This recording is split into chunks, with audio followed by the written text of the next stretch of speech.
Bientôt, Aimée retourne à ce vice, la lecture. Pas toujours si impunie que les poètes le croient. Elle s'isole, nous dit son mari, dans des mutismes qui durent des semaines. La négligence des soins ménagers n'apparaît point d'abord, mais son mari note finement l'importance des traits de conduite que nous connaissons bien chez Aimée. Retard dans l'action, aboulie, persévération. Changer d'occupation est l'opération qui lui est la plus difficile. Elle se servira du plus futile prétexte pour rester à la maison, si par exemple on lui offre une promenade. Mais, étant une fois partie, elle ne fera qu'obstacle à l'heure du retour.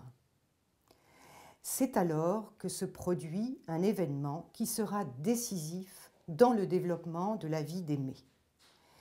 8 mois après son mariage, sa sœur aînée vient habiter sous le toit conjugal.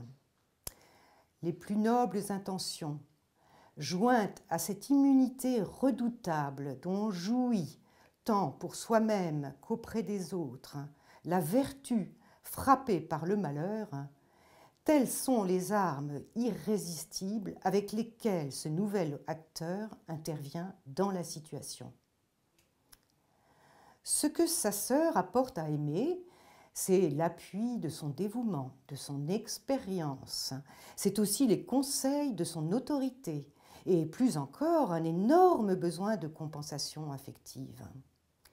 Veuve d'un oncle qui fut d'abord son employeur, puis qui fit d'elle sa femme à l'âge de 15 ans, cette route d'un bouse épicier est restée déçue dans un besoin de maternité profondément ressenti par sa nature.